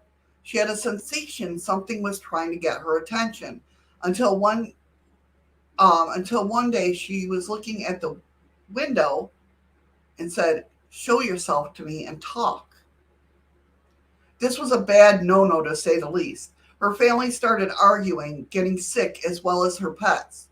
Things started moving and disappearing. At that point, she contacted me. When I was when I found out through psychonomy or psychometry, a form of tool technique to communicate with spirit. We found out that the person who owned it was very a negative and vain person. When this person passed away and the mirror was sold to my client, and the negative energy and spirit of this person was attached to the mirror. When my client said that she said to the mirror, she released the energy spirit in her home. The spirit fed off the negative energy, becoming stronger, which allowed it to become a poltergeist. I had to do a cleansing of the whole family, the pets, the home, and most of all, trap the spirit within the mirror again through a technique, which is probably the devil's toy box that Eddie won't let me do. After the cleansing, the mirror was thrown away properly so it couldn't be ever used again. Once that was done, the pets, the home was back to normal, and the family was back to normal and healthy again. How do you destroy a mirror the right way? I don't know. I don't know. Another account we allegedly have was someone, sort of a shadow person or even a demon, using a mirror as a portal. The witness was apparently in his bedroom one night, which features a full-length mirror. When he saw lurking within it was a tall figure. I hate this site because it has bad. I don't think anybody likes their reflection. He was lurking within a tall figure in a black clothing and a Quaker hat, which supposedly stepped right out into the real world. Now that would freak me out. If I was looking in the mirror and I saw someone step out of the mirror, I'd be like, oh, hell no. The being was wearing a long black cloak and a Quaker hat. He had glowing red eyes, which sounds like the Hat Man Shadow. Or the Shadow Man. The Shadow Hat Man. Whatever. The Hat Shadow Man. He had glowing red eyes. He floated along the floor 3 inches above the ground. No feet could be seen. Yet he was a present in a total physical 3-dimensional form. The man who I'm talking about was fully awake. There was no dream. The being asked the man if he would like to join them. Then the being was meant to the man's be the man's spirit guide for life. In return, the man could receive all the material things that he could ever wish for. That sounds more like a djinn. Fame as a movie star, immense riches, the girl for his wife, everything that he had been programmed to desire. The being was not there to sell the man on benefits. He was just stating what the deal was. The being with the Quaker hat used the mirror as a portal to an unseen vortex that connects 2 places through time and space, and even dimensions to other realities or timelines. Patrick says, as far as he knows, you have to wrap the mirror in a black cloth, take it outside, and smash it. I've heard that too. I mean, I don't know if that's the correct way, but if that's what it is, that's what it is. Thank you for sharing that with us. Seriously, I've heard of that, but I'm just trying to think, how do you throw out a mirror the right way? Right. Buried in a wooden box after painting it black. I have a crazy picture of me taking myself in a mirror. An Indian was stained by my eyes. What crazy spirit saw itself. Wow. Okay. The Indian was in pain. Look, it was standing by her in the eyes, like he was surprised he saw himself. Is that what you mean, Pammy?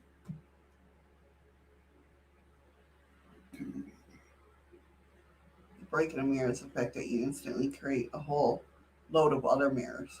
Yeah, that's true. Pammy said yes to what you said. Yeah. Oh, wow. That would be crazy. That would be crazy if you saw a spirit looking at a mirror and it was like wild because it was looking at itself. And you know what I mean? Like it probably hasn't seen itself and like, or what am I doing here? Or, yeah. How did I get here? I wonder if it like woke up its conscious. I mean, it's conscious. I don't know. Hopefully you guys understand what I mean. Missy, you speak Pamonese. I do speak Pamonese. I speak a lot of these. Well, you know what it is? It's because I have Missyisms. And a lot of them. So, you know, whenever I pronounce something wrong, I say it's a missyism. And so I just base it off of there. I know how to speak all the nieces. Oh, it had war paint on itself. That's when I was saying it, that's what I was thinking, yeah. No, I'm the one that read it. Or when you were asking the question. Yeah. Yeah. So, I mean, do you think, like, if you moved into a house that had a whole bunch of mirrors, do you think it would be more haunted because of those mirrors? Or do you think it's just... Depends on the people that were in the house before you. What did they do? Did they create portals, without knowing that they did? Right.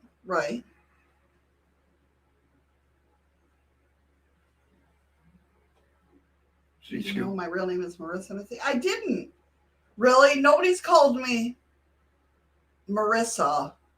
Of course, they've called me Melissa. I tell them not to because I think they're bill collectors.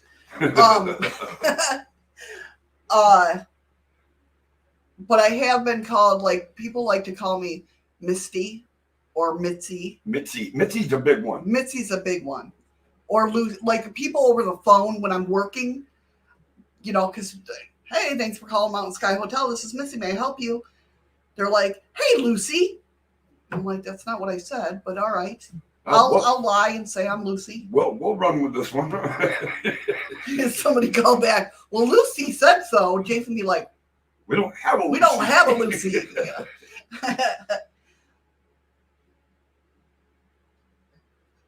I think so many mirrors in one room is why this hotel is the hotel. What hotel?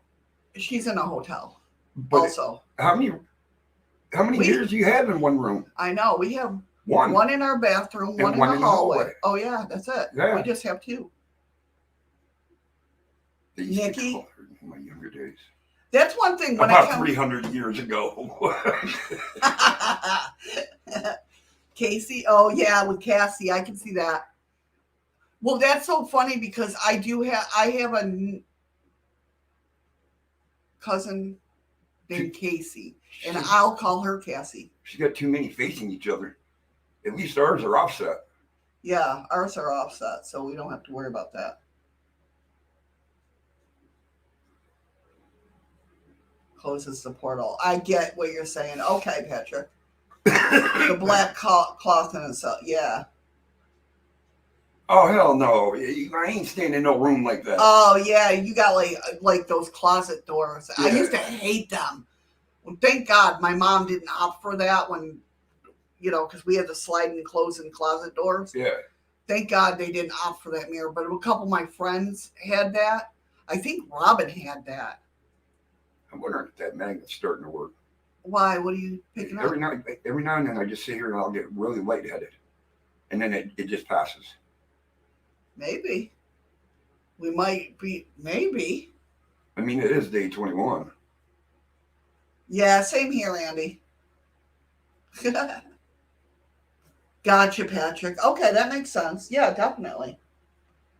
I think sometimes when someone uses your real name, it gives them access to deeper part of you online. I should have known. Yeah, I can understand that, Skook. I don't know. I've been called so many names, it's not even funny. Yeah, Pammy. Oh, I hate those doors. I just never understood it. And he says that people call him all kinds of names. Most of them are hilarious, but unprintable here. I can understand that. Yeah, I don't blame you, Skook. I mean, I don't have I don't know. Like I said, they just give me the heebie-jeebies.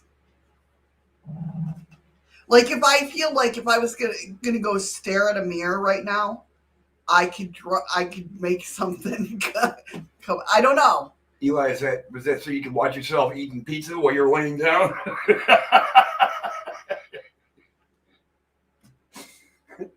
Eli said, "A mirror on the ceiling." I can understand that, Skook. Yeah.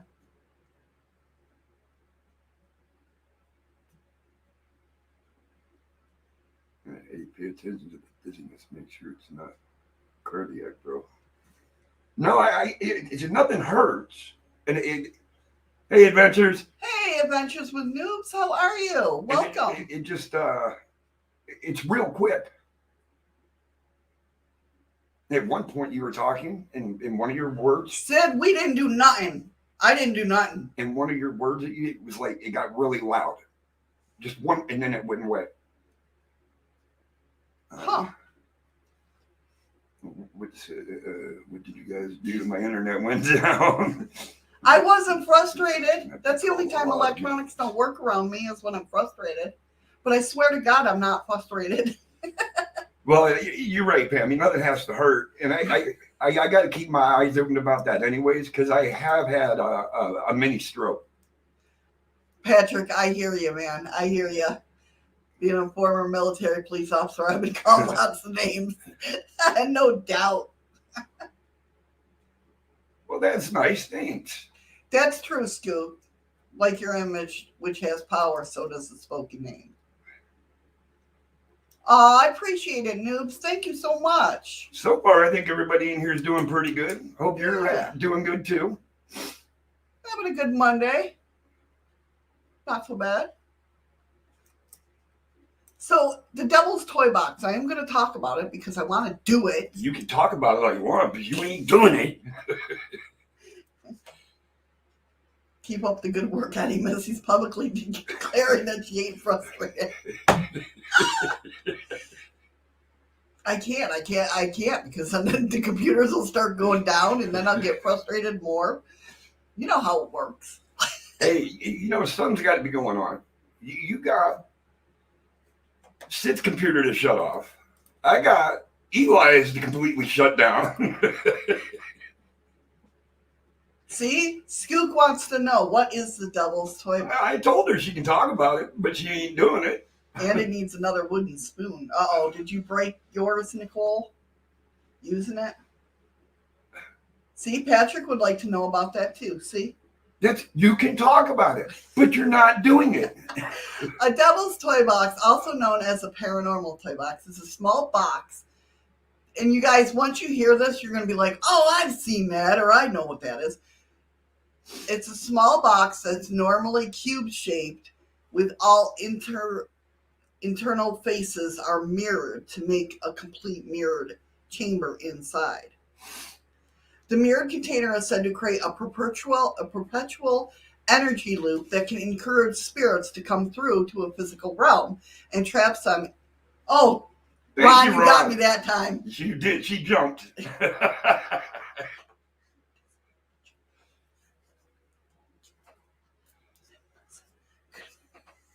It's kind of like the same lines of an eternal mirror. What? Thank you, Ron, for the diamond. Much love, buddy. It's almost like I'm going like one of the mirrors. Like the infinity mirror. Infinity mirror, that's it. Which I have two of. See, so I'd be perfect. Too bad. Kind of like kind of Scoop. Yeah, it has that. Yeah. Patrick's heard of it before now. Yep. This mirror container is said to create a perpetual energy loop that encourages spirits to come through the physical realm and traps them inside of the box. It's based on the idea that ghosts are supposedly drawn to mirrors, and the mirrors can act like windows or portals to another realm. But once a spirit passes through the box, it becomes trapped inside the mirror cube. And stories of mirrors attracting and containing spirits or even demons are nothing new. There are countless tales that have been told for generations about ghosts being seen in mirrors, or coming out of mirrors, or having the ability to suck spirits in. You want to explain to Freaky Geek real quick, because he's asking him what an infinity mirror is. Oh, shit. Oh, hold on. I can get the one and show you. Maybe. Holy crap! What you doing? How are you doing I'm over trying to there? break everything.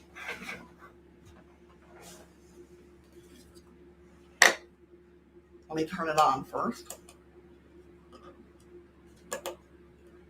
Oh, crap. Are the batteries dead? Oh, there it goes. Switch is loose. Yeah.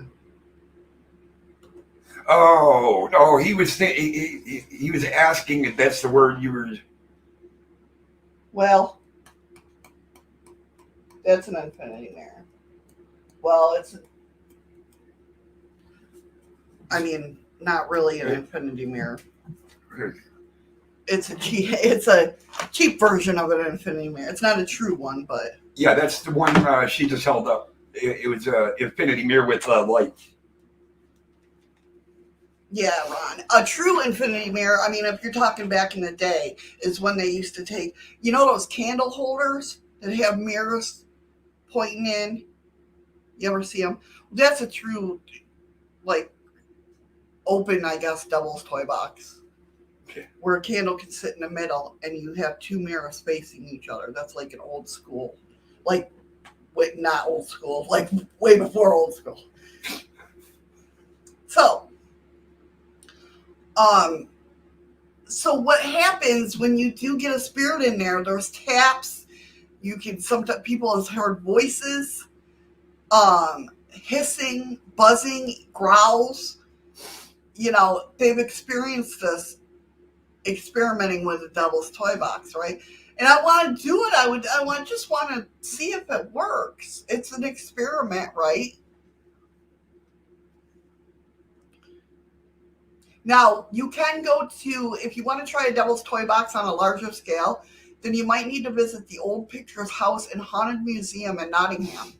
The owners of the paranormal themed museum housed an iconic former cinema, and they've turned one of its rooms into a huge devil's toy box. Yes, Patrick, it is basically a trap. Yeah. And Heather, there's been a few ghost shows that have used the infinity mirror as a trap. And Andy, I think it would be funny as hell to get high and walk through a maze of mirrors. Oh, that would be bad. That would be bad.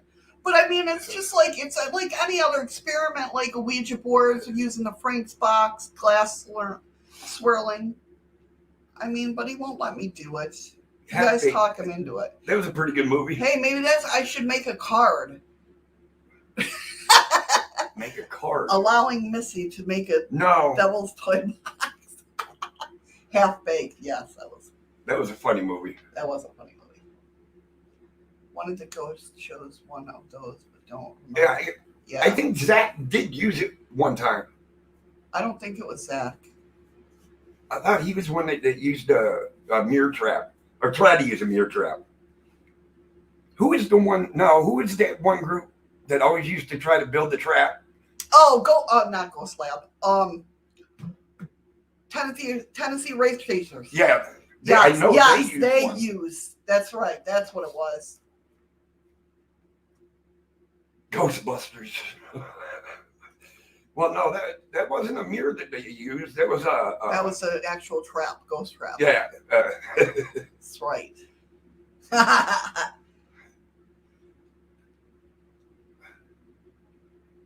one I seen had an autism number.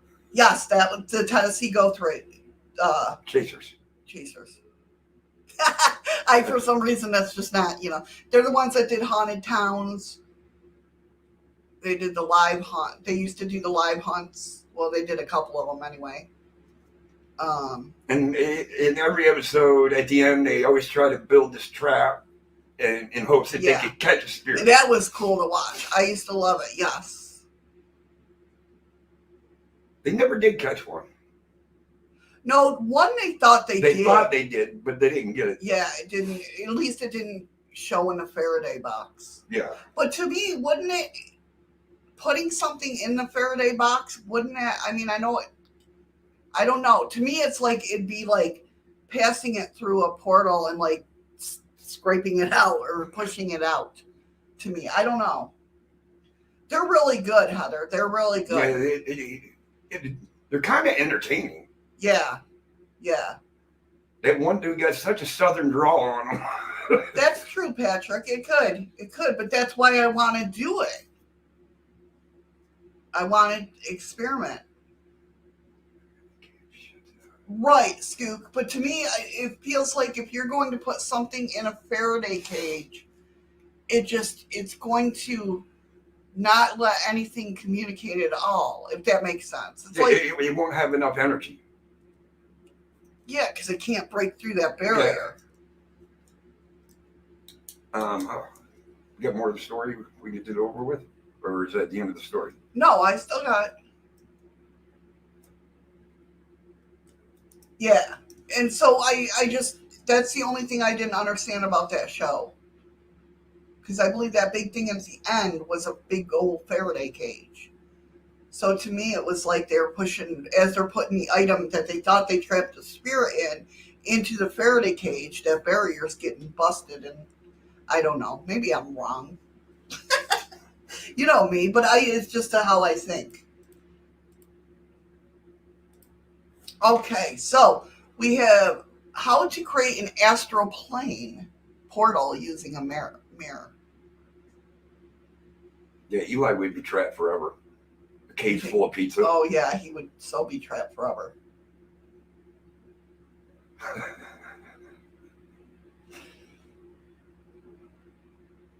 If you open the box, Right, you release exactly. the spirits inside.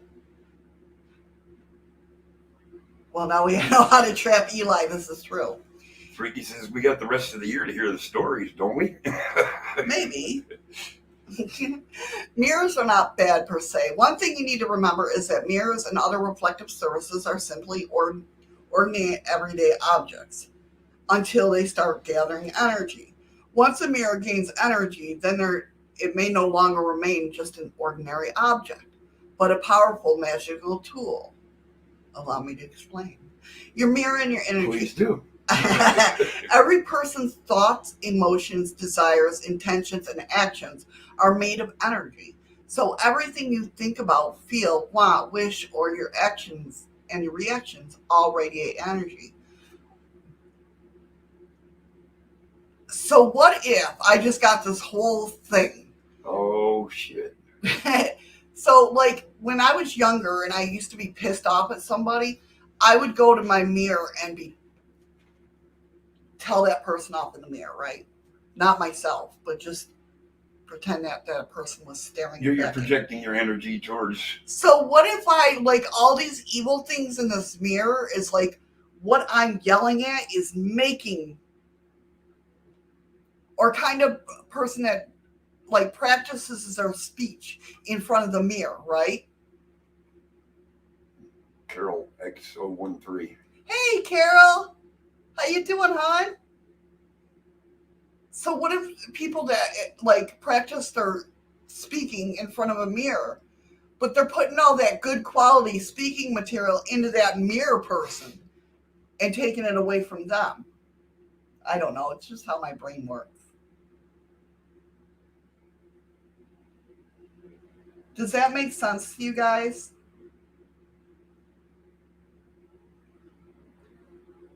Nicole, Andy would like to volunteer to go to the Faraday cage for you.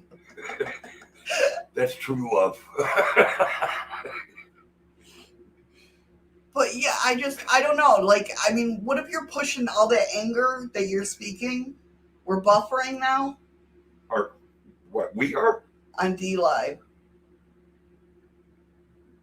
Oh, I don't know. I don't have... Am I buffering on YouTube? Are we buffering on YouTube? Or is it just dlive this time? Yeah, chat. One of the two always, you know. Chat and YouTube seems to be going smoothly. If I could make sense of anything at all this week, Missy, I would be in a lot better place.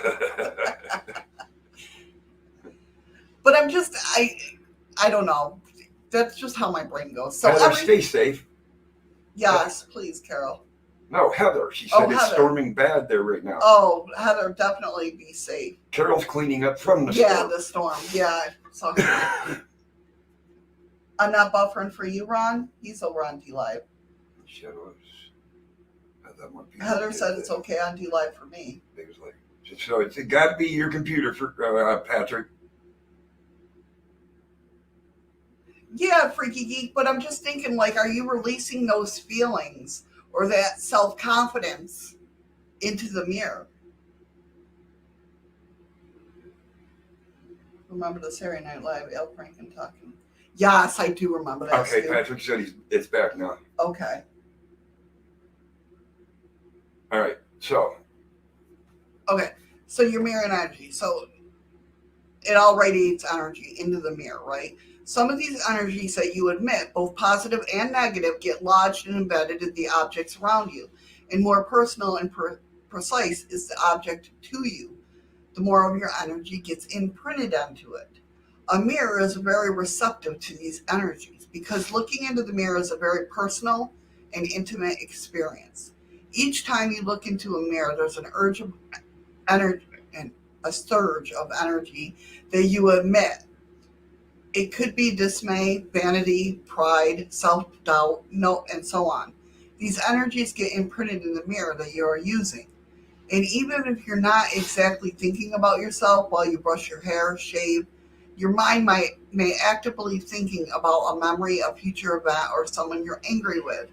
These two are energies which get embedded into your mirror and they give it power. I'm not even going to try to pronounce that name. I don't see a name. Restream, right under Scoop Strange. She made a comment about her bathrooms from dlive. Oh, hey! Oh, yeah, I would love to see your name. I don't. Absolutely. I'll say hello, but I'm not going to butcher your name. Frickanul? Does that sound right? Probably not. I have no idea. Welcome, anyway. Sorry. Pretty much anything can cause a residual haunting. So, welcome to the stream, by the way. Absolutely. A mirror's capacity to receive so much of the person's energy is perhaps why the ancients believed that it can steal a person's soul. I'm sorry, I don't know Romanian. No, sorry. Well, I mean, I know Romania. Well, yeah, but...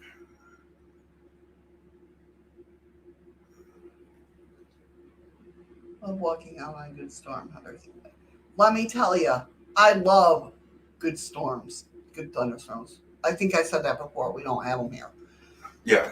So, used and antique mirrors. Now, if you bring a used and antique mirror into your house, chances are this mirror is embedded with lots of energy from a previous owner in the house where it used to be. The old owner or house is filled with, what were they filled with? Vanity, violence, such Fear? emotion. Huh? Fear? Yeah, such emotion like these energies will be in that mirror too. Mirrors and beings from astral plane. The energy that is gathered into the mirror may attract beings from other realms. They may try to get to our world using the mirror, and they may attempt to trick you, tempt you, deceive you, or scare you into inviting them into the human realm. The good thing is they can't really go through unless you invite them in, so they're like vampires.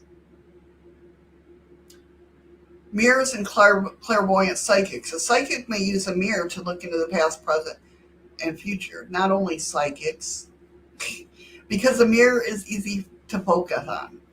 Its smooth, reflective surface is both memorizing and calming. This is the kind of depth in the mirror that allows you to let your subconscious mind relax and go deeper into the psychic mind. Used properly, a mirror can be an effective tool in enhancing your psychic abilities and provide you with clear insight about what has taken place, what's taking place, or what may take place in the future. Because a mirror has potential to be a powerful magical object, you need to take caution when using it. Here are some tips on how to use mirrors. It would be wise to use a mirror if just an object to see your physical self, but not your inner self. For example, if you're trying to decide what to wear, you can look at yourself objectively, but avoid having thoughts on, oh, I look dreadful, or so-and-so will be so envious of me. We will prevent any negative psychic energy from getting lodged into the mirror. Huh. That is true, Andy. That happens a lot. At least with me. I've never seen that, Heather. I haven't either. But it is on my list of wanting to watch. Don't place mirrors facing your bed. You are more in tune with the non-physical realm when you're asleep. So being from the other side, they might try to contact you or even coax you into letting them through while you're asleep. A mirror by your bed is also another otherworldly being to deplete you of energy. Placing mirrors in your house strategically, for example, use mirrors to brighten up the room and make it look larger. This allows positive energy to freely flow in your home. I think that Yes, person, Patrick. I think that person might have left. Oh, he could have. He, she, I don't know Romania.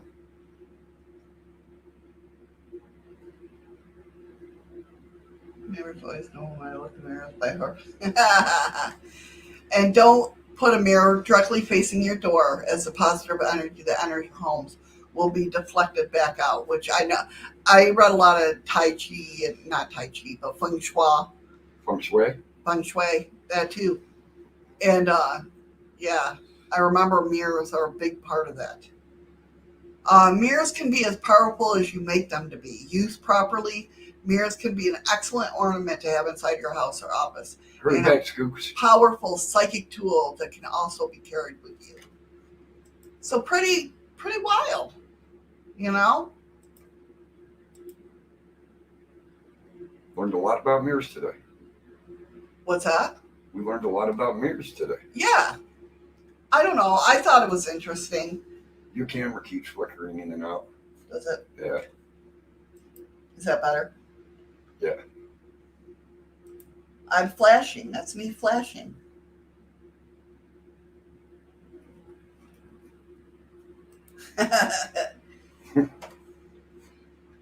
All right, Skook. Hurry back. So the last story I have. You're not going to get through it. You got 7 minutes. We can't get through a story in 7 minutes. We've never gone through a story in 7 minutes. I mean, we can give it a shot. Speed read. I don't know if I can. I have a trouble reading. I don't know what that is. What was that? What was what? Did you not hear that? Oh, maybe it was on here. Maybe it was a ad or something. No, because I didn't hear it. And that's what I'm saying. Maybe I just heard it. I all of a sudden heard a beat to a song, and I'm like, where is that? I thought it was a notification that I forgot about that I put on or something. Story in 2 seconds. Yeah, okay. No, because he said, once upon a time, then.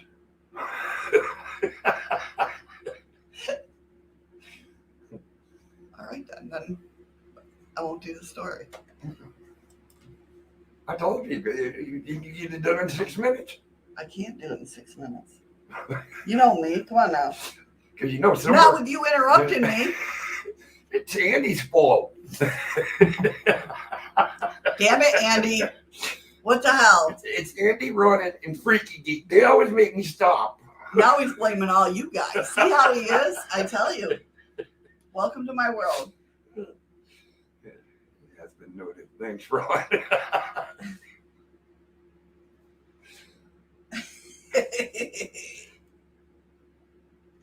Oh, you guys, I tell This you. is the best way to end the show.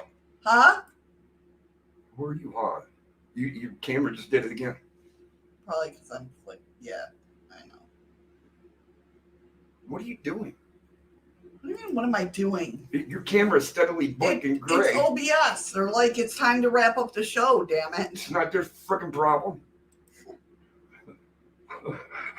It's Ron's fault.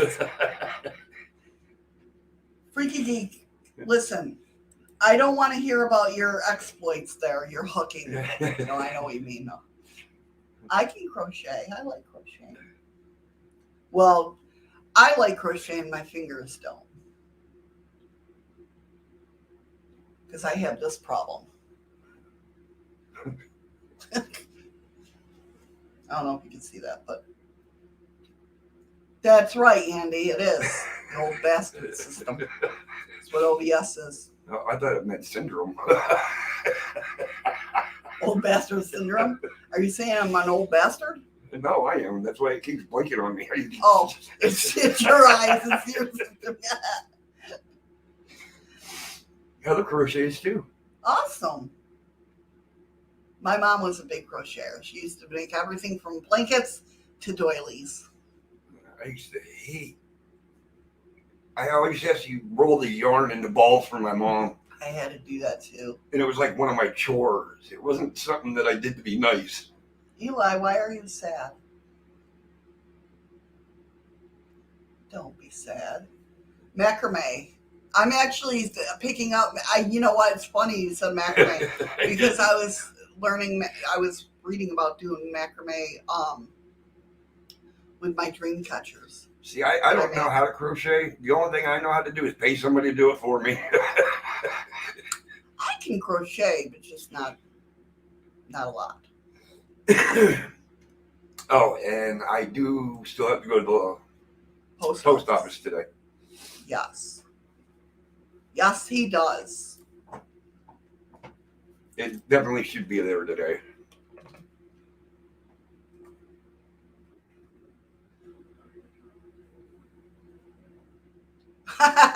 And he's like, I can't spell syndrome, Eddie. I know, I read that. Oh, really? I will definitely check it out, Lindsay.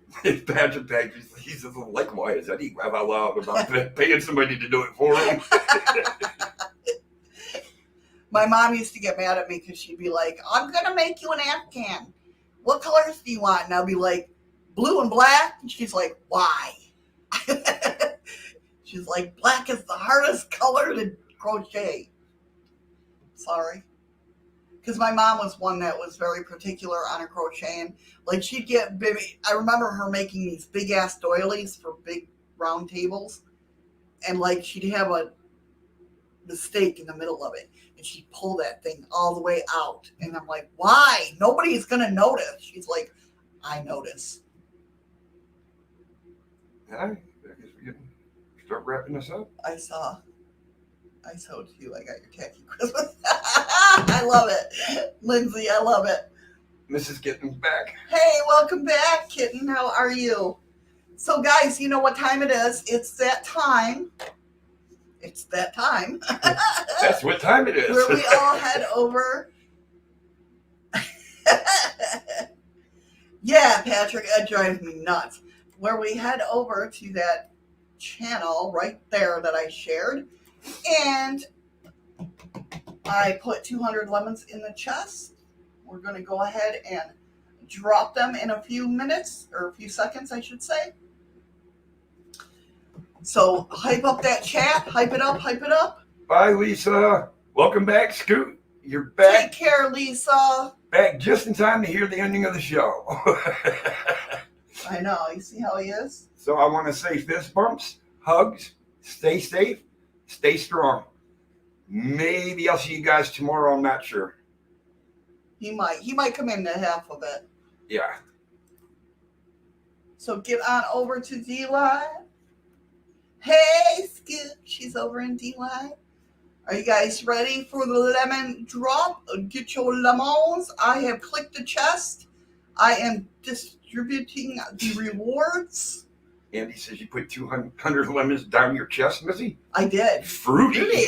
That's right. That's right. 20 seconds to go. Click that. If you don't see it pop up, click on the chest and it should bring it up.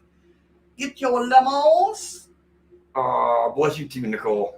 Thank you guys so much for being here today. Appreciate it. Enjoy every single one of you. Yeah, definitely. I hope you guys enjoyed the show. Oh, Ron, that's awesome. Wow. He gifted Heather a 1-month subscription. Thank you so much. Ron, you're so sweet. So the lemons came up and Patrick got 67.6. Heather got 39.2. Ron got 28.6. Eli got 22.9. Sid got 19.3. I don't know if anybody else got any more. Did Freaky get any? I don't know. Freaky, did you get any? Did Freaky make it over to Restream? I don't know. Freaky! I think Freaky left us. I missed his bye if he did. Oh, I'm glad thank you you, liked Patrick. it, Patrick. I'm glad you liked it. I hope everybody loved the show today or liked the show today. We tried it. Wow, Ron. Ron just Thank you for the lemon. Ron gifted Eli a 1-month subscription. We try to keep it on a serious level and entertaining at the same time. Definitely. To keep you guys interested. Heather, thank you so much for the 5 lemons, hon. I appreciate it. We appreciate it so much. Freaky didn't get any? I think Freaky left. Freaky? Huh. Well, that was not right. Ron is on a roll today with these subs. I know. Ron, thank you so much. You're such a sweetheart. I tell you, with everything, I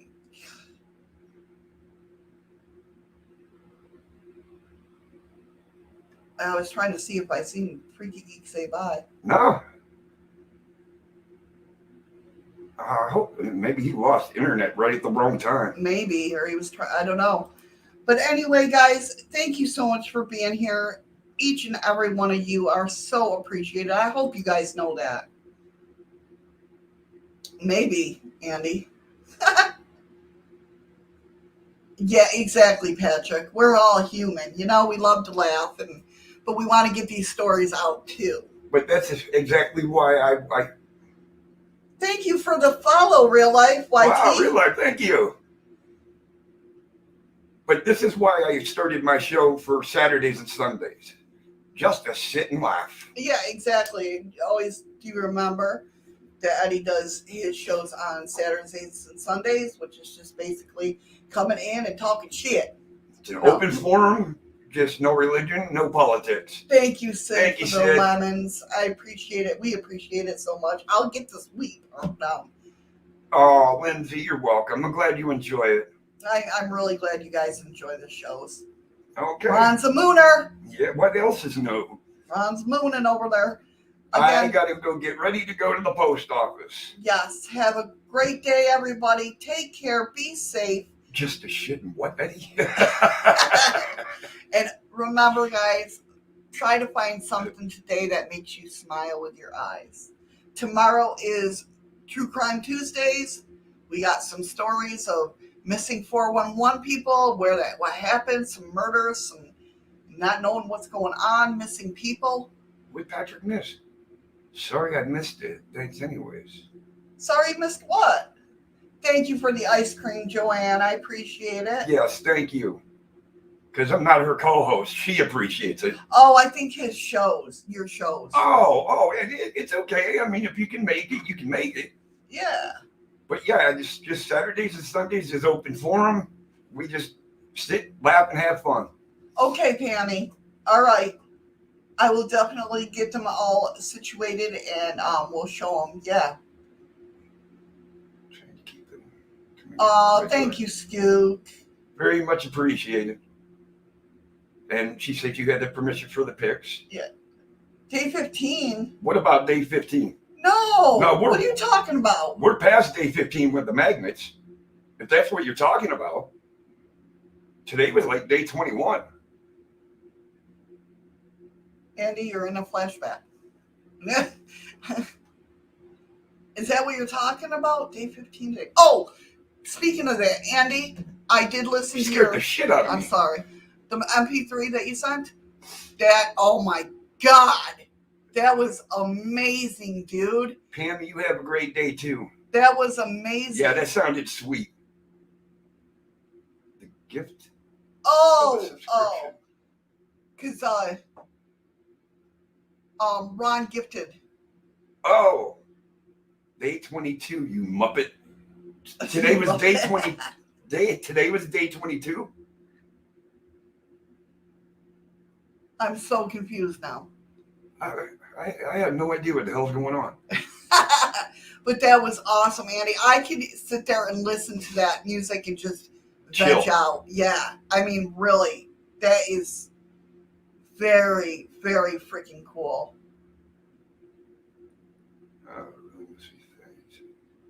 Made up another one today that I finally managed to get on YouTube tonight.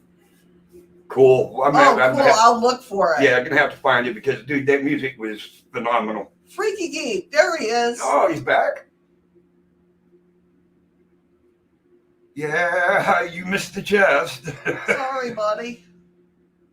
Today is day 22, not catch 22, day 22. Okay, so we're in day 20. Today was day 22. Okay. All right. So now we got that straight. Whew. Thanks, Scoops.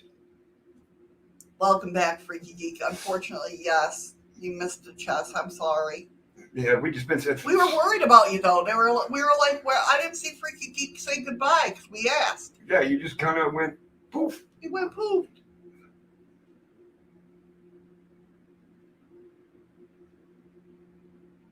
Don't understand it anyway. It don't. I don't. Oh, is Pammy talking about the chest? I think so. If you're talking about the chest, Pammy, what it is basically we get paid for watching streams and being on streams, live streaming. So when I do the chest, I do it every day that I go live, the last part of the last stream. Couple of minutes. And what it is, when I click on the chest, you guys need to, it'll either pop up saying distributing rewards now, and you hit that button. Or if it doesn't pop up after I tell you, hey, I opened up the chest, hit on the chest that you see there, that yellow thing, and you will get lemons. Hopefully. If you're fast enough. Yeah. It depends. If you type more in dlive chat, you'll get more lemons, basically, is what it is. Yes. Today, composition, big word for something I made up, is more meditation. Thank you, Freaky Geek. Thank you for the ice cream, Freaky Geek. So much love to you guys. Well, I'm sorry, what? I'm just going to say that thank you for showing up today, guys. It was a lot of fun, and we are definitely glad you enjoy it. Yeah, definitely. Thank you for watching, of course, in dlive and YouTube and Trevo. Thank you for listening on the podcast. Thank you for listening on Blog Talk Radio, the podcasts. Everywhere else, Facebook, wherever you're listening from. Thank you guys so much. We appreciate each and every one of you. And we will see you tomorrow for True Crime Tuesday. But like I said, I might not see you guys. I might be able to make it back before the end of the show. We'll see how long that computer training takes. Yeah, so if that doesn't happen, then sure. Hold on 1 second, Lindsay. I can get that for you. I don't have dlive. Yes, you do have dlive. I do. It's right there, Lindsay. And all my links are down below in the description. At least they should be. All right, guys. Take care. We'll see you tomorrow. And be safe out there. Love you guys.